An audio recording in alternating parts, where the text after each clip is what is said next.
Bonjour à tous et bienvenue sur le channel.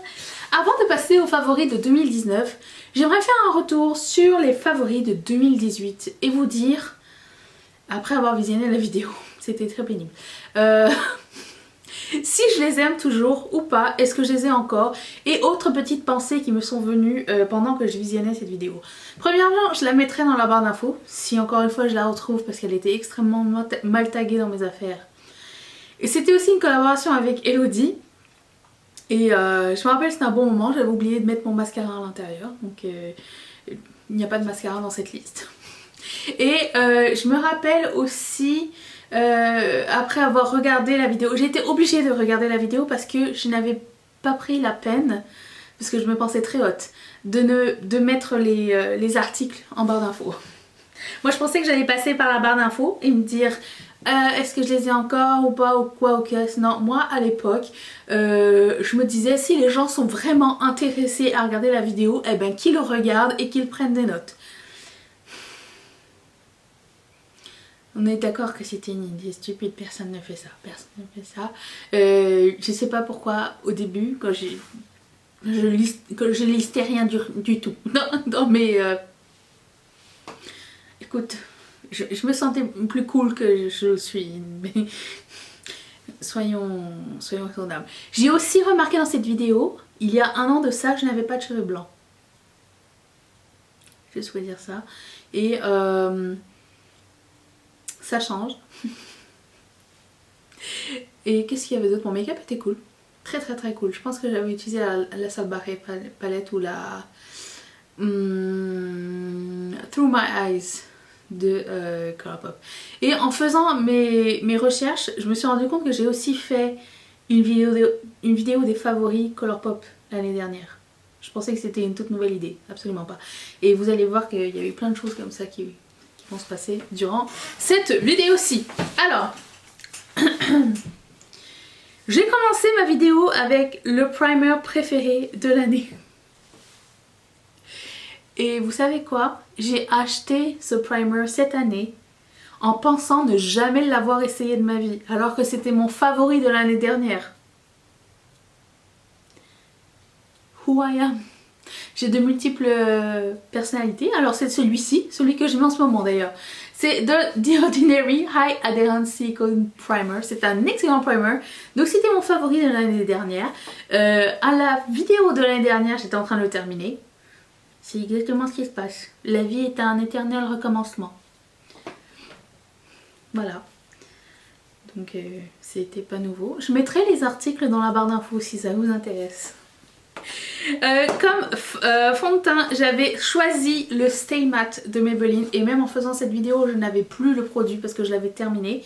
Et vous verrez demain ce que j'ai choisi parce que avant de faire cette vidéo, j'ai déjà fait ma liste pour la vidéo de demain que je n'ai pas encore filmée. Vous verrez si des choses ont changé ou pas. Je vous laisse la surprise. Mais le Stay Matte était un très bon fond de teint. Je ne l'ai pas racheté. Si vous voulez avoir le scoop, je ne l'ai pas racheté cette année, j'ai trouvé mieux et moins cher, mais ça sera demain. Mais c'était un très bon fond de teint, je me rappelle, non je ne me rappelais plus, mais je me rappelle l'avoir essayé, mais je ne me rappelais pas que j'avais mis comme dans mes favoris de l'année. Anti-cerne, j'avais mis le Make Up Revolution Conceal and Define, sachant que je ne mets pas énormément d'anti-cerne, je sais pas si à l'époque j'en mettais beaucoup du coup. Il me semble que ça fait longtemps mais il me semble que j'en mettais pas tellement en fait. Mais je m'en servais surtout pour Make Up Crisp. Peut-être que j'en mettais un petit peu et que je poudrais pas. Ça n'a pas changé, j'aime énormément cet anti-cerne. Non, je l'ai jamais racheté parce que j'en ai pas eu besoin cette année. J'ai pas eu besoin d'acheter d'anti-cerne. J'en avais beaucoup, j'en ai reçu beaucoup et j'en mets pas d'anti-cerne en théorie. J'en ai pas besoin donc ça sert à rien que j'en rachète. Et faire une commande chez Make Up Revolution implique faire une commande élevée pour avoir des frais de port gratuits. Enfin, vous voyez ce que je veux dire? Je me suis pas donné cette peine. Mais c'est un très bon anti-cerne si jamais vous cherchez. Comme bronzer, je l'ai encore. Je l'aime encore. En fait, je l'ai oublié un petit peu. Mais c'est le bronzer de Patrick Starrr et MAC qui s'appelle Give Me Life. Give Me Life. Je l'ai utilisé beaucoup cette année, beaucoup, soyons relatifs, je l'ai utilisé cette année. J'arrive pas à le retrouver, il doit être dans mes choses. J'ai pas réussi à le trouver, mais je sais qu'il est là. Il est excellent, mais ce que ça a apporté au cours de cette année, c'est que j'ai acheté énormément de bronzer de chez MAC, puisque ça a rallumé ma flamme pour MAC. Et j'ai racheté, je pense, 4, 5, peut-être 5 bronzers de MAC cette année, minimum. Et je regrette pas, j'aime beaucoup, beaucoup, beaucoup leurs bronzers. J'aime beaucoup la qualité, les finis différents. Et je les achète souvent tous, absolument tous, en solde. J'attends avec grande impatience que celui de la collaboration avec Aladdin arrive soldé. C'est celui qui me manque. Si quelqu'un le trouve, j'attends votre appel. Ensuite, comme blush, même affaire. Il est avec moi, je l'aime encore, je l'utilise encore, mais je ne le retrouve pas. Et c'est un blush de L'Oréal, le Paradise Enchanted. Et bizarrement, j'avais pas regardé cette vidéo avant de faire ma liste, comme je le dis à chaque fois, mais j'avais pas... J'ai choisi un bronzer un blush très similaire pour mes favoris de cette année. Donc mes goûts en blush ont pas tellement évolué, je pense. C'est drôle de se rendre compte de ça, comment dire, un an plus tard, et de se dire, si j'avais eu à choisir une couleur infinie, un style de bronzer, sans me rappeler ce que j'avais pris l'année dernière, et prendre quasiment la même chose cette année. Non? Moi j'aimerais bien que vous me disiez dans les commentaires si vos favoris de l'année dernière sont toujours vos favoris cette année. Ça serait cool à savoir. Et si les choses ont changé, si vos goûts ont changé aussi, ce serait fun aussi à savoir. Comme highlighter, alors lui je m'en souvenais, je savais que ce highlighter était mon favori de l'année dernière. Si j'avais pas découvert 20 milliards d'autres highlighters cette année, il est encore dans mon top 10, mon top 5 des highlighters favoris ever. C'est celui de Patrick Star et MAC, celui qui s'appelle... Il était énorme, le nom m'échappe. Je vais vous mettre la photo ici. Encore une fois, je l'ai toujours, je m'en séparerai jamais, je le sais. Mais je sais pas où je l'ai mis. Et j'ai pas envie de tout fouiller mes tiroirs maintenant tout de suite. Je n'ai pas l'énergie, le temps, l'espoir de le retrouver pour cette vidéo. Mais je l'ai encore, je l'aime énormément. C'était une édition limitée. Et je me rappelle aussi qu'après les fêtes, il était tombé en solde et que certaines personnes ont réussi à mettre la main là-dessus. Je vous avais fait une petite alerte pour vous dire le meilleur highlighter du monde est soldé, allez-y vite. Soit dit en passant, j'aimerais juste faire un petit aparté. La collection des fêtes de MAC et la collection Electric Wonders de MAC, en fait ce qu'il en reste, sont soldés en ce moment. Si ça vous tente d'aller voir sur le site, je mettrai ça en barre d'infos. Je me suis octroyé quelques petites affaires soldées. C'est le jeu, c'est comme ça. Et bah j'étais bien contente. Si jamais ça vous tente, il reste des trucs. Le eyeliner préféré, c'était le NYX That's the Point. Si vous savez, vous pouvez croire que le NYX That's the Point, celui de l'année dernière, est encore là. Il n'est pas fini. Je m'en suis pas servi énormément cette année, c'est un excellent eyeliner, mais on dirait que je me suis plus tournée vers les eyeliners en gel ou en cake cette année, ou pailleté, plus qu'en feutre. Mais il est très bien, il est encore là, c'est le même que celui de l'année dernière. Ça m'a fait drôle de le voir. Il n'a pas changé. En termes de palettes, je les aime et je les ai. Je les ai trouvées. C'est la Biège Festival, Weekend Festival de Biège Cosmétique, c'est ça, fantastique. Je pense qu'à un moment donné, je mettrai mes deux palettes favorites de 2018 dans ma rotation make-up au cours de l'année pour leur redonner de l'amour à nouveau parce que j'ai pas envie de les oublier. Donc c'est une superbe palette colorée et neutre à la fois, mat et chimeli, excellente palette. Et on avait choisi deux palettes. une palette plus chère, une palette petit prix. Donc elle c'est la petit prix et celle-ci c'était la palette plus chère et je l'ai encore, c'est la Dose of Colors Friendcation palette et elle aussi je pense que je la mettrai à un moment donné dans une rotation pour pouvoir lui redonner de l'amour parce que vraiment c'est une palette magnifique. Je sais qu'elle était encore disponible sur Beauty Bay, je l'ai vue pendant le Black Friday, je l'ai vue encore sur Dose of Colors, si ça vous tente de l'essayer.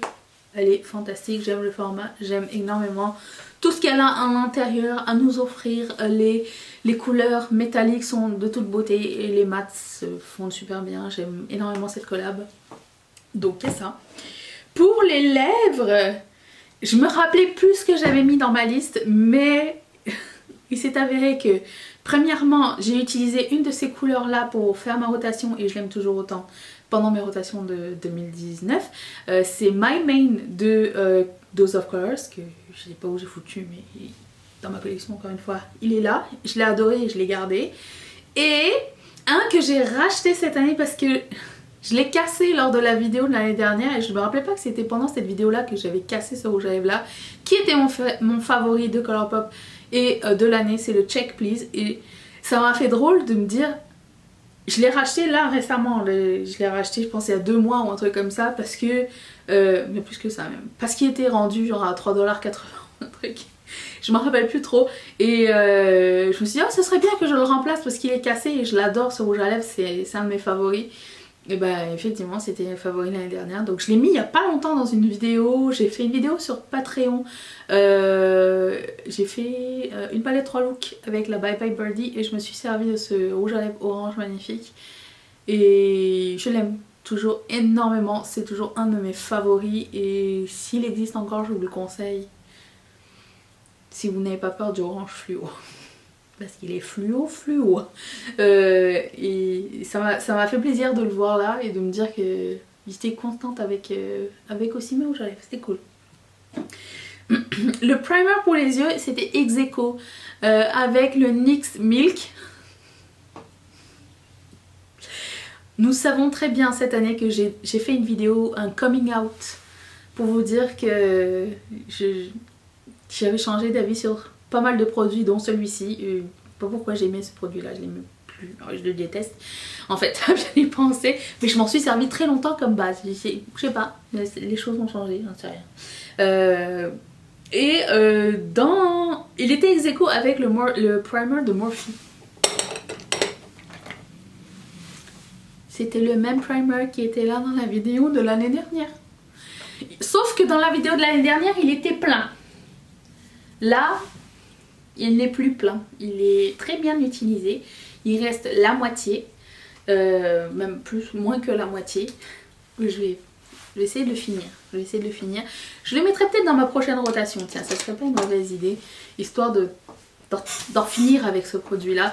Mais c'est un excellent primer et je vous le conseille vraiment. Si vous avez, c'est surtout pour si vous avez une paupière à texture, si elle est un petit peu comment dire, fripée, ma paupière est fripée, ou c'est avec des petites peaux qui sèchent aussi. C'est un primer un peu hydratant, un peu siliconé on dirait. Par contre il n'a pas de couleur et je le dis aussi dans cette vidéo là, il n'y a pas de couleur dedans. C'est juste que ça va comme lisser un petit peu la paupière avant de mettre le fard à paupières dessus et ça j'aime vraiment bien. C'est un autre effet, un effet vraiment très différent, donc je le conseille. En plus il est vraiment pas cher. J'avais un parfum préféré dans ma vidéo l'année dernière, mais j'ai gardé le même parfum, sauf que depuis l'année dernière ce parfum n'existe plus. Cette année il a été discontinué, c'est le Nirvana Black de Elizabeth James et à mon grand regret c'était mon parfum signature et il va falloir que je change de parfum signature. Je ne l'ai plus, je l'ai fini cette année. À chaque fois que j'ai pu le retrouver soldé ou quelque part ou dans un autre magasin, je le prenais, mais là c'est fini, bye bye. Il va falloir que je trouve une autre idée, une autre odeur, une autre signature. Mais je l'ai mis pendant plusieurs années et je l'adorais. Comme soin du visage, j'avais un produit de Drunk Elephant, le Vitamine C Serum, Firma, quelque chose. Je l'ai jamais racheté. J'ai découvert des produits à base de vitamine C qui sont très efficaces sans avoir à payer 120 balles ou combien, 80, je sais plus, pour la vitamine C. Je pense que depuis il y a plein d'autres nouvelles options. Donc non, je l'ai pas racheté. C'était un très bon produit, mais le jeu n'en valait pas tant la chandelle. Même s'il fait des miracles. Mais vitamine C, c'est juste que j'avais intégré avec ça, j'avais intégré la vitamine C dans ma routine. Et c'est resté depuis, ça a toujours pas changé. Dans les random, j'ai mis l'éponge à 1$ de AOA. Elle est toujours là, c'est toujours la best éponge. Nous sommes loin de Beauty Blender qui se renouvelle en faisant des Beauty Blender qui changent de couleur à l'eau froide ou l'eau chaude. Non, t'as une bonne éponge à 1$, prends une bonne éponge à 1$, achète-en genre 15, tu vas être bonne pour, allez, 1 an ou 2 et ça va être juste parfait, t'as pas besoin de te casser la tête à acheter. Pour un Beauty Blender, tu peux en acheter 15 comme ça, donc ça ne sert à rien d'investir dans un Beauty Blender, ça fait exactement le même travail, si ce n'est mieux. Ça reste dans ma collection, j'aime énormément ces éponges là et ça n'a pas changé. Et on avait aussi une catégorie découverte de l'année qu'on voulait, comment dire, mettre de l'avant. Et ben là je pense que j'en ai, attendez. C'était les Huda... C'est comme si je n'étais pas partie. Les Huda Beauty Persistence Obsession, il y en a plusieurs. Je dois vous dire que j'adore ce produit et que j'ai pas pu les utiliser de toute l'année. Alors elles aussi elles vont s'en aller dans ma rotation. Toutes mes mini palettes de Huda de l'année dernière, j'en avais 4. J'avais 4 comme ça et la Gemstone. Je pense que je vais les mettre aussi dans ma rotation de cette année parce que c'est pas juste. Ces palettes sont fantastiques et elles ont pas assez d'amour non plus. Donc je vais les mettre dans mes rotations et on les reverra cette année quand on va faire des project pan ensemble. Et rotation make-up. Donc c'était ça, c'était une petite update pour savoir est-ce que de 2018 à 2019 j'ai énormément changé ou pas du tout. J'ai l'impression que pas tellement. Et c'est le fun à revoir et j'ai hâte de faire la même vidéo à la fin de 2020 pour voir si je suis toujours la même personne ou pas. Voilà, donc je vous laisse là-dessus. J'ai hâte de savoir dans les commentaires ce que vous avez gardé de 2018 pour 2019. Et puis, qu'est-ce que je voulais vous dire d'autre? Je vous retrouve demain parce que demain c'est les favoris de l'année 2019. Et après-demain, normalement, on se retrouve pour une prochaine vidéo. Et si tu ne veux pas manquer ça, je t'invite à cliquer ici sur mon visage, active la cloche, des fois elle marche, des fois elle fait ce qu'elle veut. Mets un like si cette vidéo t'a plu, si tu as découvert des choses, redécouvert des choses, re-rappelé de nouvelles choses. Si tu as aimé faire un petit tour dans Memory Lane, et je te mets la vidéo d'hier si tu ne l'as pas encore vue. C'était toutes mes résolutions de l'année à venir et ce qui a changé, ce que j'ai regretté faire en 2019 aussi. Et c'était il y a des challenges qui s'en viennent et j'ai l'impression que ça va être fun. J'ai l'impression que ça va être fun. Des fois peut-être que ça va être dur. Mais voyons the big picture, ok? Merci à toutes mes marraines et tous mes parrains de sponsoriser cette chaîne. Si toi aussi ça te tente, clique sur ce petit carré qui va t'envoyer directement chez Patreon. Je te dis à demain pour une prochaine vidéo. Seras-tu là? Moi oui! Je laisse mon fantôme parler. Non, il va là. Bye!